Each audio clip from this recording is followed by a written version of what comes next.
Fala, líder, tudo bom? Eu estou aqui com um grande Tudo bom, Felipe? para poder passar para vocês aí mais lições maravilhosas, dessa vez com Marcos Eduardo, o Zulu. Zulu, se apresenta aí para a gente, fala um pouquinho aí do seu trabalho, o que que você tem feito. Já vou adiantando, ele trabalha muito longe daqui, a 5 fusos horários de distância. Com você, Zulu.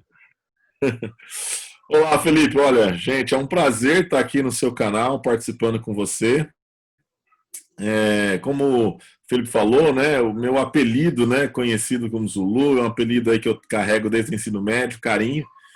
E meu nome é Marcos, eu sou brasileiro de Minas Gerais, de Três Corações, né, terra do Pelé. Eu tenho uma certa paixão por todo esse universo que envolve a liderança, né? Na administração, acho que é um dos tópicos que mais você vai encontrar dissertação, tese, livro, né? E é um tema que, embora seja abundante, ele tem uma diversidade de definições, tá? E me encanta pelo que ele é prático, pelo que é prático.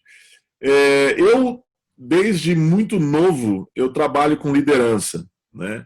Dentro da organização adventista, os clubes de desbravadores, praticando, né, a arte do escotismo, a arte do acampamento, da caminhada, do viver ao livre, que é uma baita, né? A natureza é uma escola de liderança, de virtude, né? Então, de hombridade. Então, meu pai já mexia com isso e eu cresci vendo ele trabalhando nesse programa recreativo, né? Educacional recreativo. Eu me encantei por aquilo e já aos 15 anos de idade eu já estava liderando um grupo de oito meninos, mais novos do que eu, mas quase que na mesma idade, né? Ali 13, 14 e 15 anos, mas eu já estava liderando essa unidade, como a gente chama. E de lá para cá, eu tive o privilégio, né? Deus me deu a oportunidade de liderar clubes, né? Com a sua complexidade, levando clubes para acampamentos, caminhadas, eventos de encontros chamados campuris.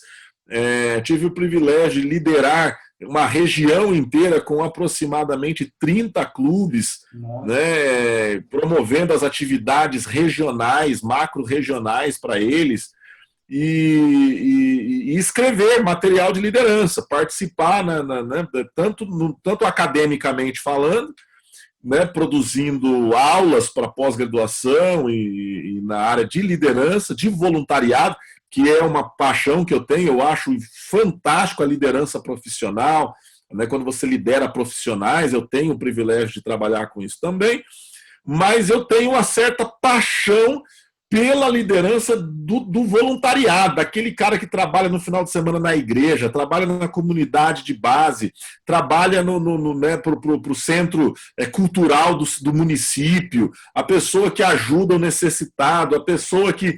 Então, assim, todo esse universo do voluntariado que vai desde da ação sistemática eclesiástica, virada com igrejas, quanto a empresarial. Eu acho fantástico isso, né? E eu tenho uma experiência que eu considero muito significativa, né? Que foi o voluntariado acadêmico, junto com estudantil, voluntariado estudantil. Nesses anos, eu tenho levado times de voluntário para o Egito, tenho organizado, né, participei aí por alguns anos organizando grupos de voluntariado, indo para o norte do Brasil, para o nordeste do Brasil, para o sul do Brasil, para o centro-oeste, para São Paulo, levando grupos para os Estados Unidos, para a Europa, para a África, para Bangladesh. É uma experiência maravilhosa, né? E, obviamente, esse programa chamado Clube de Desbravadores, lá da minha, né, idade, 6 anos de idade, quando eu comecei a participar do Clube de Desbravadores, 6 anos de idade, até hoje eu tenho 41 anos de idade, ali está o que eu chamaria, né, a espinha dorsal das minhas atividades de liderança virada com voluntariado, né, misturado com voluntariado. Hoje eu moro no Egito, era isso que o Felipe estava dizendo, né? Eu moro no Egito, 5 fusos horários daqui, né? São aí alguns milhares de quilômetros de distância, tem que atravessar o Atlântico e o deserto do Saara para chegar lá. E o que eu faço no Egito? Eu lidero projetos. Na verdade, eu moro no Cairo, no Egito, mas eu lidero projetos no Egito e no Sudão. Então, eu tenho 7 projetos no Sudão, 7 projetos, todos eles têm uma vocação social, e 8 projetos no Egito. Sendo que desses 8 projetos, 5 são fundamentalmente sociais, e 6 são fundamentalmente sociais, e alguns outros que passam por isso, né? Alfabetização de adulto, né? Tutoring para as crianças com dificuldades acadêmicas, corte e costura, culinária, saúde, viver saudável, dentista, médico, ensino de inglês, e por aí vai, limpeza de rua, né? Para reciclagem. Então a gente tem muitos projetos, eu não trabalho sozinho, eu tenho uma equipe muito valorosa de pessoas que têm um coração maravilhoso, que são líderes, né? São líderes fazendo líderes.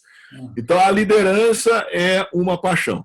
Eu sou professor por natureza, e a arte de ensinar, para quem chega perto, percebe que a arte de ensinar tem tudo a ver com a liderança também. Então, é isso que eu faço. Bacana, Zulu. Agora, conta aí pra gente, porque assim, você morava aqui no Brasil, né? E aí foi pro Egito. Cara, é uma mudança não só, né? Por exemplo, eu saí da Bahia para São Paulo, já são aí 2.000 quilômetros de diferença, e a gente sente o baque. Mas atravessar o Atlântico, eu acredito que o choque cultural, né? É bem grande. E aí você foi para lá com a sua família também, né? Não foi sozinho. Já é um desafio grande também. Conta para a gente aí um pouquinho desses desafios de liderar aqui no Brasil e agora assumir a liderança de um projeto aí, de vários projetos, na verdade, né? No Egito, com uma cultura completamente diferente da que a gente tem aqui no Brasil. Olha, esse é um excelente tópico, inclusive a disciplina que eu costumo ministrar, né, na pós-graduação. Eu não sei se ainda tem a pós-graduação de liderança para voluntários no UNASP, né, Campus São Paulo, mas mas o curso que eu dava lá era justamente isso, liderança transcultural, liderança cross-cultural. Então esse é um tópico que eu venho aprendendo e desenvolvendo ao longo aí dos anos. Você usou a expressão técnica, você usou a expressão correta, choque cultural, essa é a expressão, choque cultural. Né? E é um choque mesmo, você chega lá e aquilo, né, bate em você, fala, nossa, e tal. Então, veja, a experiência começa em casa, né? Eu sou casado com uma jornalista publicitária, Ana Paula, e ela tem também paixão por liderança, ela também é muito aventureira, ela também é líder, né, de programas desbravadores, e então personalidade voltada para a aventura. Então, tanto eu quanto ela temos essa personalidade. Então, isso encaixa, né? E isso é a primeira lição que a gente tem que ter para a vida bem vivida ao longo dos anos. Você tem que ter time. Né? Ninguém conquista nada sozinho. Então, quando você for casar, você aí que é solteiro, quando você for casar, pensa no time, né? Na composição do time, que vai ser a sua família. Hoje eu tenho 2 filhas, né? Uma de 4 anos e uma recém-nascida de 1 mês só. Né? A de 4 anos, aonde ela está, ela chama de casa. Aonde ela está, ela já chama de casa. Ela não tem aquele apego que nós temos. De um lugar, né? Onde você nasceu, cresceu e tudo mais. Então, o que é o choque cultural? O choque cultural é justamente aquele sentimento de estranheza, porque você perde o referencial, você perde os códigos. Não é a língua, não é a comida, não é a roupa, o trânsito é diferente, E o pior, mesmo quando você consegue chegar a falar a língua, uma língua franca, como o inglês ou o que seja, né, você acha uma forma de comunicar no idioma, isso ajuda bastante, existe a visão de mundo que é totalmente diferente. A visão de mundo. Então, eu trabalho num país árabe que não tem uma democracia que passa do papel, uma democracia de papel, e eu moro num país onde a religião predominante é islâmica. O Brasil, a religião predominante é o cristianismo, e com um percentual aí 10, 15% de cristãos, que é uma minoria dentro dessa realidade. Você vai para o Sudão, a minoria cristã é ainda nível religioso, de genocídio, de violências políticas ainda mais acentuadas do que se tem na história egípcia recente. Então você assusta, meu amigo, você assusta. Eu vou te dar um exemplo, né? Eu cheguei no Egito, comprei um carrinho e tal. Depois que bateram no meu carro a 14ª vez, eu parei de contar. Caramba! Porque a lei de trânsito é sugestão. É sugestão, né? Então você está lidando com uma sociedade, uma cultura que não enxerga os mesmos valores que você enxerga. Uhum. E aí a primeira coisa que você tem que ter, né, depois do time, né, no caso de ser casado e tal, um preparo cultural. Que é o quê? Coração aberto. Você tem que ter um coração aberto. Você não pode ser um juiz dos outros. Não é porque é diferente que é inferior. Não é porque é diferente que está errado. A não ser que você tenha uma lei maior, você tenha aí um acordo, né? Então, um acordo internacional. Mas não é disso, estamos falando de cultura, né? Estamos falando de cultura. Então, cultura é algo socialmente desenvolvido ao longo dos anos, né? Ao longo da jornada das necessidades daquele povo. Então, o que você tem que fazer? Você que é o alienígena, né? Você que é o imigrante, você que é o diferente. Então, você é ofendido, né? Veja, né? Entre aspas, você é ofendido por essa perda de códigos, por essa perda de referencial, língua, comida, cultura, gostos, né? Cheiros, tudo muda. Mas quem é que está errado? É você que é a exceção, entendeu? Você que mudou para lá, né? Então, você tem que ter esse coração aberto, que a gente pode dizer uma humildade, é uma lição de humildade aprender uma nova língua. É uma lição de humildade aprender a gostar de novas comidas. É uma lição de humildade você aprender a usar outras roupas. É uma lição de humildade você... Por quê? Porque você tem que se esvaziar daquilo que você é. Você tem que se esvaziar da sua brasilidade. Né? As pessoas falam que o brasileiro não é patriota. O brasileiro é patriota, né? Embora eu acredito muito num dito, né, que diz que às vezes o patriotismo é o último recurso do idiota, né? O último recurso do bobo, né?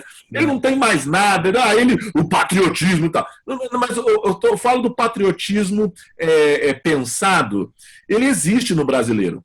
O brasileiro, ele ama o país. Talvez por causa da nossa falta de educação, ok? Falta de uma educação mais eficiente, nós não saibamos manifestar patriotismo. Mas a gente fala, eu não gosto. Só uma pessoa um pouco mais desequilibrada ou muito magoada pela vida para dizer, olha, eu odeio o Brasil. Tá. Então, como é que o patriotismo... Patriotismo é identidade. Então, presta atenção, patriotismo é identidade. Aonde é que a identidade se manifesta? A identidade se manifesta na diferença. Entendeu? Né? Você disse que você veio da Bahia, certo? Isso. Então você tem um sotaque, o doce musical, né? Sotaque da Bahia. Isso. Na Bahia você não percebia o seu sotaque. Né? Eu sou mineiro, né? Tudo uma belezinha, né? Tudo uma belezinha. Né? Então, um grupo de mineiros, eles não sentem o sotaque. Mas quando ele vai para o Rio de Janeiro, quando ele vai para São Paulo, ele vai para o Rio Grande do Sul, ele percebe o sotaque, porque a identidade se manifesta na diferença. E aí você tem duas opções. Cruzar os braços, assumir uma postura arrogante e dizer, o meu sotaque é mais bonito, o meu sotaque é o certo, a minha comida é a mais gostosa, a minha roupa é a certa. Ou você tem uma postura de humildade e falar o seguinte, o que eu posso aprender com isso. E aí você já se esvazia da arrogância, né? Você já desce do pedestal da brasilidade. Porque nós brasileiros, nós temos brasilidade, né? Se você conversar e se você der né? Na internet você pode dar um Google aí. O brasileiro, quando ele sai do Brasil, ele fica, entendeu? Camiseta da seleção brasileira, bandeira, né? Lá em Nova York tem lá o Brazilian Day. Aquilo é forte. Aquilo é forte, impacta a cidade. É a brasileiraiada, né? Nós temos, no Brasil, nós temos lá um grupo do WhatsApp, o Brasil, aquela força. A gente pode falar mal do Brasil. Vem um estrangeiro falar mal do Brasil. Por quê? Percebe? A identidade, ela se reforça, ela se manifesta na diferença. Então, é importante que a gente exercite o esvaziamento para que você diminua o choque cultural. As culturas são diferentes e a cultura brasileira, ela é uma cultura forte e marcante. Mas eu tenho visto, por exemplo, os brasileiros, em termos de choque cultural, se dando muito melhor do que outras culturas. Porque o Brasil tem um pouco dessa ginga, né? A gente consegue, como dizia Gilberto Freire, amolengar até as palavras. Né? Então a gente consegue observar, você vai observando, e se você não for arrogante, se você não for um metido, né? E como meu pai dizia, um arigó de galocha, você vai dizer o seguinte: 100 milhões de egípcios, 40 milhões de sudaneses, sou eu que estou certo? E aí você relaxa e passa a aprender. Tem sofrimento? Tem, como eu disse, né? Depois que bateram no meu carro a 14ª vez, eu parei de contar. Sofre, mas entendeu? Tem que ter coração aberto. Tem. Cara, muito bacana. Líder, eu não sei se você prestou atenção nessa lição que o Zulu falou aí, mas ela não se aplica só quando a gente vai para um outro país. Quando você muda de empresa, quando você muda de emprego, quando você muda de área de atuação, você está mudando a sua cultura também. E aí entra justamente o que o Zulu estava falando, de você ter esse coração aberto para não chegar lá, principalmente se você entrar contratado num cargo de gerência, num cargo de liderança. Você é um intruso no ninho. Primeiro você precisa entender a realidade que você está inserido e aprender isso daí. Isso que o Zulu falou vale para qualquer situação nova que você esteja. Qualquer mudança que você fizer, vai ter uma mudança de visão. E aí você precisa manter esse coração aberto para poder aceitar as diferenças que estão lá e aprender e crescer com isso. Beleza? Zulu, é isso mesmo. Conta pra gente aí, eu acredito aí que você falou, essa questão da identidade, ela muda bastante, mas conta pra gente um desafio grande que você teve como líder aqui no Brasil e agora uma diferença, um desafio como líder no Egito. Manda aí, uma de cada. Olha, aqui são muitas situações, estou tentando rapidamente aqui pegar uma assim que possa realmente ilustrar algo, né? Mas eu vou dar um exemplo disso que eu falei e que foi um desafio. Não vou dizer que foi um desafio extremamente difícil, a gente já criar novos clubes, mudar, né, de cidade, a gente tudo já passou por isso.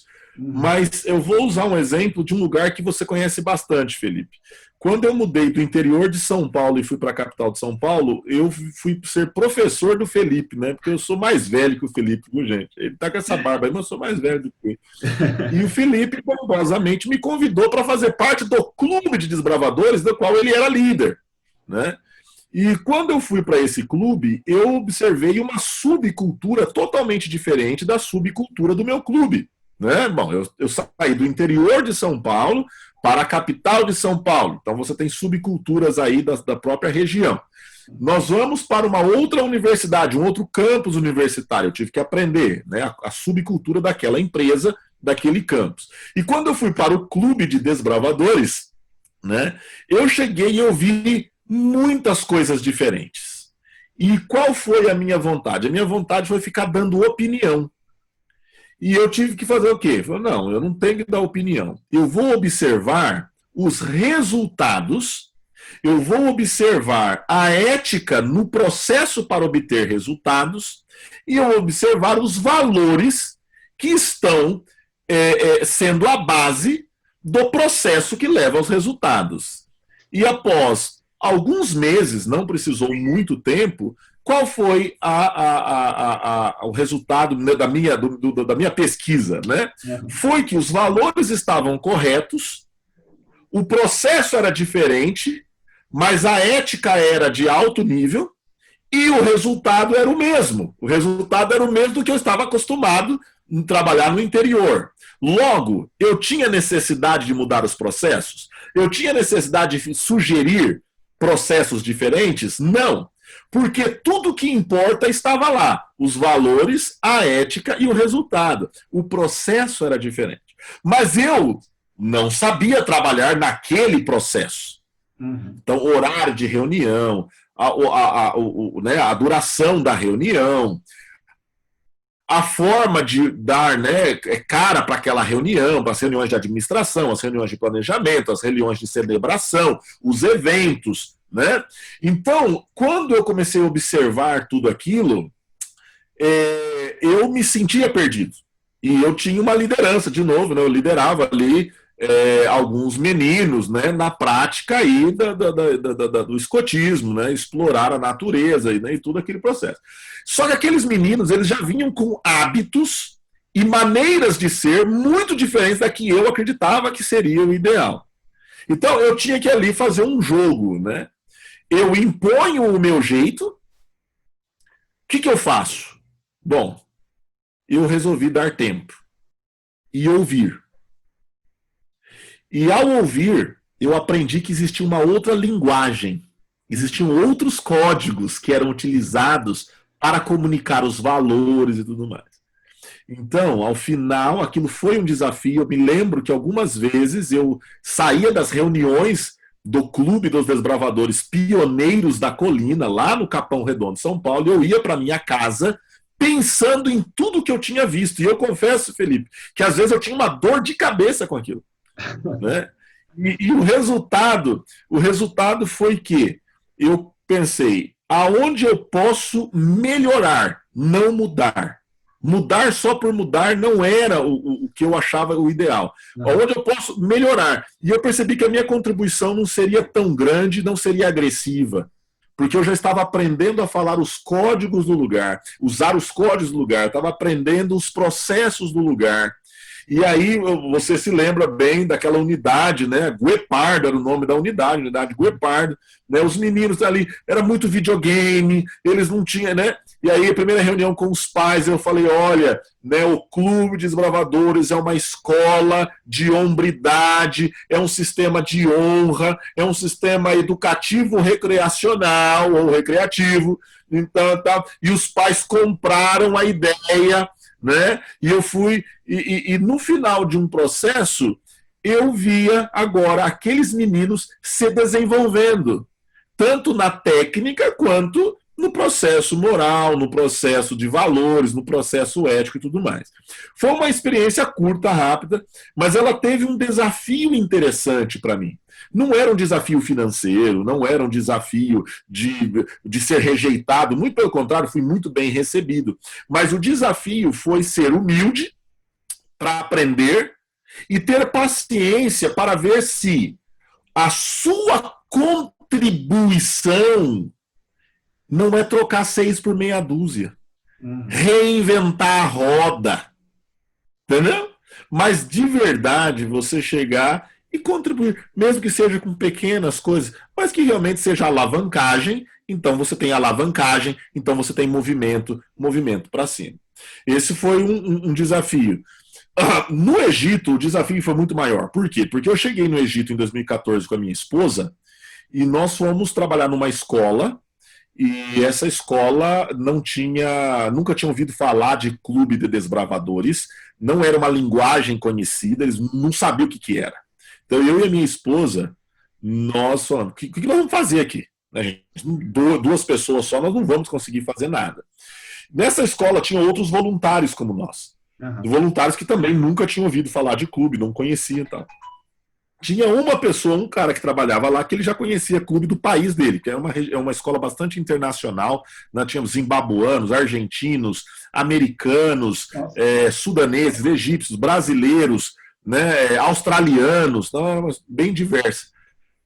Então, o maior desafio era como formar um grupo, como formar uma equipe. Uhum. Né? E a língua, a gente ainda tinha um pouco de dificuldade, né? O inglês, ainda desenvolvendo a língua. Novamente, Felipe, eu volto para o ponto fundamental. Líder tem que desenvolver humildade. Você tem que ser assertivo, mas você tem que ter humildade. Uhum. Eu não falava bem a língua da escola, que era o inglês. Eu não falava nada a língua do país, que é o árabe. Ninguém sabia o que era Desbravadores, com exceção de um rapaz que tinha um pouco de ideia. E só tinha eu e a minha esposa, que eram os únicos brasileiros no lugar e tudo mais. Então, aonde estava o desafio? Em tudo. Não tinha material, não tinha tudo. Mas eu e minha esposa, nós pensamos numa forma de construir algo. E o que nós fizemos? Nós começamos a conversar com as pessoas. Uhum. Conversar. Falar do que era, os aspectos positivos, o que se ganharia com o programa, e os aspectos negativos, o quanto teria que se investir, sobretudo em tempo de aprendizagem. Minha esposa começou, na escola, colocava assim, uns murais bem bonitos, né? Vem aí um programa, né? E tal, tudo assim, dizendo, vai acontecer. E aí os adolescentes começaram a perguntar, o que é isso? O que é desbravador? O que é desbravador? Espera, a gente falava, espera. Né? Então nós fomos criando aquela, né? aquele desejo, né? Uhum. E aí um programa de lançamento, que graças a Deus, né, à noite, com fogos e tal, aquele negócio, quer dizer, que não é com fogo, é com fogo, na verdade, e tal, né, o uniforme, aquele negócio todo. Eles olhavam, não, eu quero fazer parte disso tudo. Bom, começar é uma parte, manter é outra coisa. Né? Então, como eu falei, o choque cultural. Aqui no Brasil, você pode chamar uma pessoa, atenção, não é, nós levamos para o lado pessoal, mas lá é muito pior. Né? Você não pode, é uma sociedade de vergonha e honra. Então você não pode dizer assim, fulano, você está errado. Você não pode dizer assim, porque aquela pessoa vira teu inimigo. Então, então o desafio de exercer liderança num lugar que eu não conhecia nos demandou meses de observação. Eu e a minha esposa, nós chegamos em janeiro. Nós só fomos começar o clube em março. Em março. Uhum. E sempre ouvindo as pessoas. Ouvindo. O que você gosta? O que você não gosta? Por quê? Porque sim, porque não? E uma lição importante, né? Silêncio. Deixa a outra pessoa falar. Uhum. Para de achar que você já entendeu o que ela está dizendo. Se você é do tipo de pessoa que quando o outro está no meio da fala, você fala assim, já entendi, você provavelmente não é um bom líder. Deixa a pessoa falar. Ouça. E se, obviamente, é uma conversa que você não vai ficar tomando nota ali, tenta o mais rápido, depois que você termina essa conversa, ir para um cantinho e falar o que eu entendi dessa conversa, tal, e depois tentar dar um double check, ver se realmente você entendeu corretamente. Uhum. Então, o desafio de montar o primeiro clube de lavadores do Egito foi um desafio tremendo. Graças a Deus o clube está lá funcionando bem, forte. Já tivemos líderes brasileiros, líderes peruanos. A última líder agora é uma menina da Bolívia que está liderando. Eu continuo dando um apoio um pouco mais à distância. Uhum. Mas esses foram dois desafios interessantes. Nossa, muito bacana, Zulu. Eu acho legal isso que você falou assim, de parar e ouvir. Né? O ouvir ela é uma habilidade que todo líder precisa desenvolver. E, líder, você que está aí assistindo a gente, você precisa prestar atenção nisso. Tá? Muitas vezes a gente fica supondo coisas. E supor, Isso, é terrível. geralmente, a gente não tem informação suficiente. Né? A gente nunca tem informação suficiente. Então, busque ouvir o máximo possível. Porque se você ficar supondo que o outro está achando que você pensou alguma coisa, muito provavelmente, com 99% de certeza, você vai entender errado. Tá? Por quê? Porque você vai estar colocando a sua visão no lugar da pessoa. E o importante é você entender como a outra pessoa está se sentindo e como é que ela está fazendo. É. Você, como líder, está lá para poder fazer a coisa andar, fazer a coisa crescer. E como o Zulu falou, você precisa de um time. O time precisa estar do seu lado. Então você precisa ouvir essa galera. Zulu, É.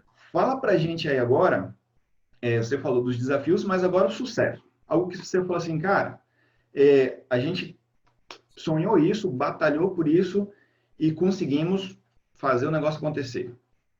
Pode ser no Egito, pode ser no Olha, Brasil, fica à vontade. olha a gente teve, assim, eu me lembro de falhas e sucessos na minha vida, na liderança, né? As falhas, eu sei que você perguntou sobre o sucesso, mas eu acho que é importante falar um pouquinho rapidinho aqui. As falhas, geralmente, elas aconteceram quando eu não consegui montar o time, quando eu não tinha time. Seja porque eu não consegui comunicar algo bom ou porque a minha ideia era ruim. Um dos dois. Tá? Então, esse é o primeiro ponto. Agora, o sucesso, geralmente, ele vem e veio através de time, através do teamwork, né? Trabalho de equipe, sempre.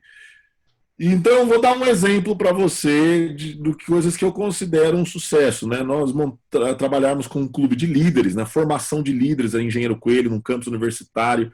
Por alguns anos ali, nós conseguimos ver a formação de líderes, chamava-se Clube de Líderes Onyx. Né? Eu não fui o fundador, eu cheguei, o clube já existia. Mas, e também não vou dizer que eu fui nenhuma força fundamental em nada, mas eu fiz parte de um time de sucesso, tanto quando eu era auxiliar, quando eu fui diretor, pela presença de elementos que eram agregadores. Né? Então, eu considero isso um sucesso. Pra você ter uma ideia, numa atividade, nós ali com 5, 6 pessoas, nós levamos um time de mais de 100 pessoas para fazer rapel numa montanha, né, 40 metros de altura, aquele negócio todo, só colocando pequenas coisas e coisas grandes, né, o macro e o micro, né, são sucessos que acontece, por quê? Porque você desenvolveu o time. E sabe o que é isso? É você estar com pessoas morrendo de medo, pendurado numa corda a 40 metros de altura, e o seu olhar para o seu auxiliar já comunica o que você quer e ele entendeu o que você precisa. Então isso eu considero assim um sucesso muito grande. Né? Nós montamos um clube de gravadores numa cidade que não tinha, né? E foi um trabalho árduo, né? Muito difícil. Né, eu considero um sucesso pelas famílias que foram abençoadas aquele projeto. Eu considero um projeto de sucesso, um projeto de voluntariado do UNASP Campo São Paulo. Né, a gente conseguiu por algum tempo ali, depois nós fomos substituídos por pessoas também capazes de continuar dando vida, né, e levando jovens que nunca sonharam em sair do Brasil, pagar, perder as férias deles num certo aspecto e ir trabalhar para os outros de graça, pagar para isso ainda e serem felizes. Né? Então, eu considero cases de sucesso. Né? E lá no Egito, a própria criação desse clube e hoje né, a implementação de uma rede de projetos no Sudão. Quando eu cheguei, não tínhamos nada no Sudão. A organização adventista não tinha nada e nós estamos trabalhando aí. E novamente eu falo, teamwork, de verdade, Felipe, se você fala, mas fala um assim que foi você, eu me recusaria, porque eu não consigo pensar dessa forma, entendeu? Não é uma pessoa, né? Algumas vezes eu era o gerente da coisa, algumas vezes eu era o líder, sim, mas existe um processo que leva ao sucesso. E entre muitas coisas, ele passa por você comunicar bem a visão, você comunicar bem a visão que você tem. E aí as pessoas falam assim, eu compro essa visão. Depois que as pessoas compram a visão, o como é um segundo passo, é um segundo detalhe. Mas a visão, você lançar uma visão bem, que a pessoa entenda. Então, assim, eu considero a implementação de uma rede de projetos no Sudão, né, a implementação de alguns projetos no Egito. Eu cheguei, já existiam alguns, eu implementei outros. Eu considero um caso de sucesso aqui no Brasil o trabalho com voluntariado, o trabalho com desbravadores, são casos que eu considero um caso de sucesso. Nossa, muito bacana. Líder, você que está vendo aí, não sei se você prestou atenção no que o Zulu falou, mas ele falou assim, olha, eu preciso vender a minha visão para a minha equipe. Tá? Isso daí, depois vem o como. Você precisa vender o seu porquê. Né? Isso daí é muito legal, porque uma vez que a sua equipe comprou o seu porquê, eles vão dar continuidade, mesmo quando você sair, tá? Mais cedo ou mais tarde, você vai sair de onde você está. E aí a sua visão vai continuar sendo passada adiante, né? E a sua equipe vai estar com você nos bons e maus momentos. Né? Zulu, fala aí pra gente um pouquinho disso. Já que você falou aí das dificuldades e tal. Mas conta aí, uma visão que você conseguiu passar para o pessoal e a situação estava ruim, né? Mas a galera estava ali junto com você ainda. Olha, vamos pensar aqui. Eu estou tentando pegar aqui um assim que a gente consiga passar uma visão clara e eu consigo comunicar aqui nesses minutos que a gente tem aqui. Mas eu vou pegar um exemplo lá no Egito, Sudão mesmo. Né? Pelo fato de nós trabalharmos dentro de uma organização internacional, né, a organização adventista, né, a organização adventista ela tem um lado, né, ministerial, de igrejas, né, mas ela tem um lado educacional, um lado de assistência social fortíssima no mundo, e hospitais, saúde e tudo mais. Então a organização adventista ela é muito mais do que uma igreja, né, que você encontra ali no seu bairro, numa cidade. O que acontece? Nós temos que relatórios, nós temos que dar satisfação de finanças e uma série de outras coisas, certo? Então, quando eu cheguei no Egito, havia, entre os projetos que já existiam, havia sempre um certo temor em relação a um negócio chamado resultado. Resultado. Eu preciso de números no final. Chegou no final do ano, eu preciso de números, certo? Resultado. E eu questionei isso. Eu questionei, logo de cara. E eu mudei. Eu falei o seguinte, a minha visão não está baseada em resultados. A minha visão está baseada em processos bem feitos. Em processos bem feitos. Então, aquilo eu comecei, né, através de reuniões, através de lançar. O importante, o número que eu quero ver no relatório, não é o resultado final, o resultado financeiro, o resultado que você tenha que ter ali. Mas é o número de processos que foram implementados que sejam processos de qualidade. Porque o resultado, ele depende de algumas outras coisinhas, né? O telefone do meu sogro aqui está tocando aqui, né? Então, me dá uma licencinha aqui, é programa ao vivo, vocês me perdoam.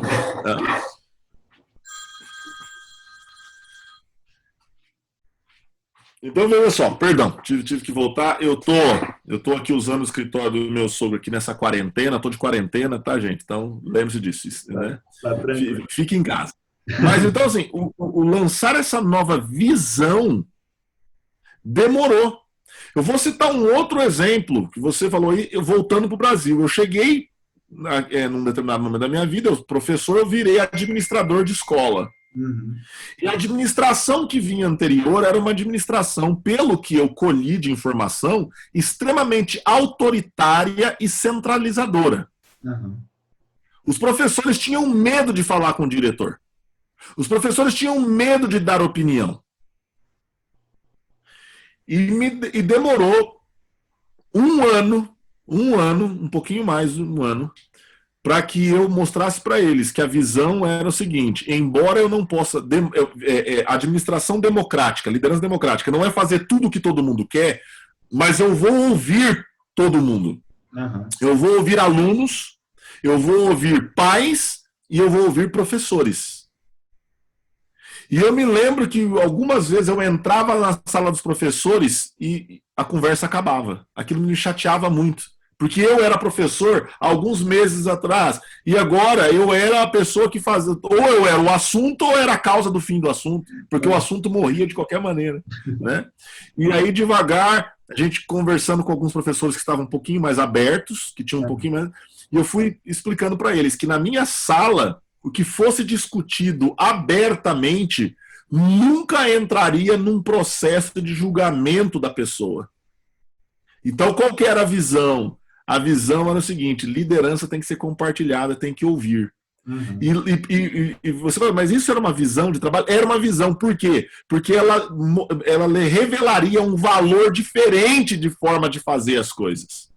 Sim. E como eu falei, demorou um ano. E acho que, né, não vou dizer que alcançamos todos os professores, mas ao final de um ano, a gente já sentia um clima muito mais aberto por parte dos professores para entrar em nossa sala e dizer o seguinte: eu não aguento mais, eu estou com vontade de estrangular aquela classe, assim, assado. Aquilo não era antiprofissional.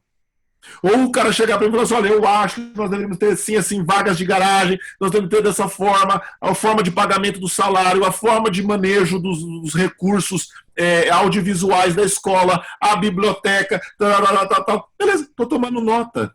Você confia em mim que eu vou considerar, não quer dizer que eu vou fazer, mas você entende? Você confia que eu não estou sendo leviano com você. Uhum. Então, a visão dessa administração participativa, a visão dessa liderança democrática, a visão de um escritório administrativo de portas abertas, levou tempo, muito tempo.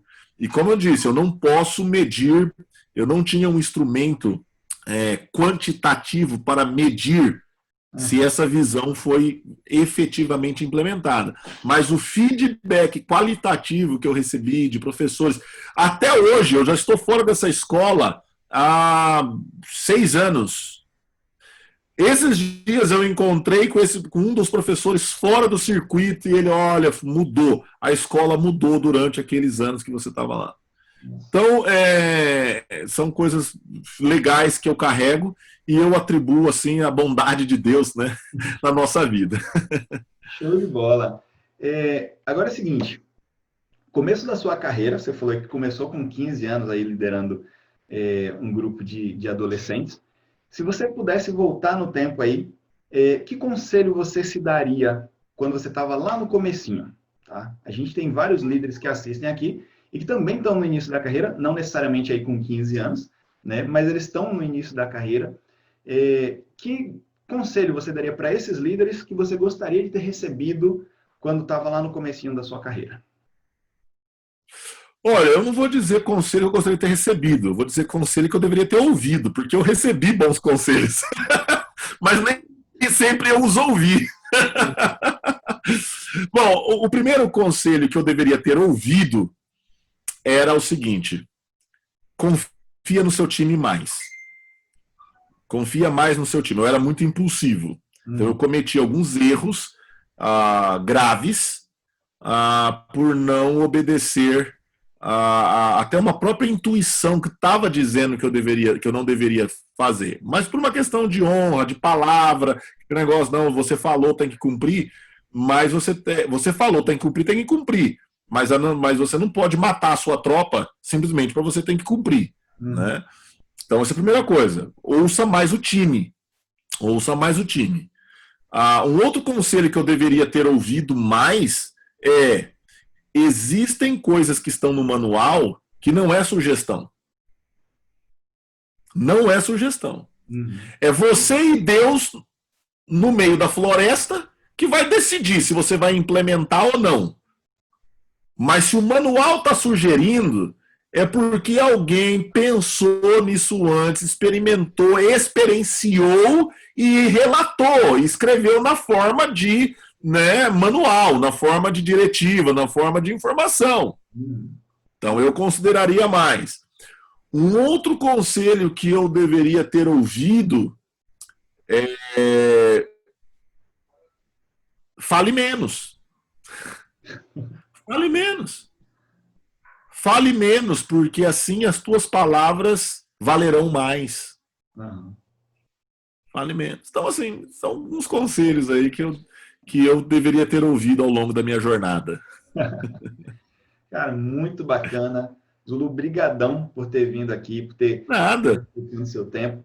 Garanto que o pessoal que está assistindo aqui aproveitou muito. Líder, você que está assistindo, a gente frisou algumas lições aqui que o Zulu falou, mas com certeza muitas outras foram faladas aqui que eu não comentei, que eu não ressaltei. Então deixa aqui nos comentários, tá? Alguma coisa que você fosse assim, cara, o Zulu falou isso, foi muito bacana, foi uma sacada legal. Deixa aqui nos comentários. Zulu, brigadão mais uma vez, tá? Foi um prazer estar aqui com você. Eu aprendi bastante, tenho certeza de que quem está assistindo também aprendeu muito. E eu espero poder te encontrar pessoalmente logo, né? Que já tem um bom tempo aí que a gente não se vê. Pois é, faz tempo. Olha, antes da gente ir, eu gostaria de citar aqui um pedacinho de um trechinho de um poema de Guimarães Rosa, À que vontade. ele fala o seguinte, né? Antes de ir dar batalha, não, né, toda vez que eu saio para dar batalha, eu levo o meu coração. Então, assim, você não pode esquecer o seu coração quando você vai para a batalha. Então, você, líder, nunca vá para a batalha sem levar o seu coração. Né? Se for um coração puro, um coração humilde, é o melhor conselheiro que você também pode ter. Né? É do coração que sai ali, né? Aquilo que emana, né? Aquilo que você é. Então, tenha um bom coração e quando você for dar batalha, não esqueça o seu coração. Nossa, fantástico, cara. Fantástico. Vamos encerrar por aqui, porque, assim, perfeito. Gostou dessas dicas? Deixa o seu curtir, compartilha com outros líderes. Quanto mais líderes aprenderem essas lições, melhores empresas, melhores escolas, melhores negócios, melhores igrejas a gente vai ter, beleza? Então, compartilha isso aí com o máximo de amigos que você tiver. Um abração e a gente se vê na próxima. Tchau, tchau. Um abraço. Tchau, tchau.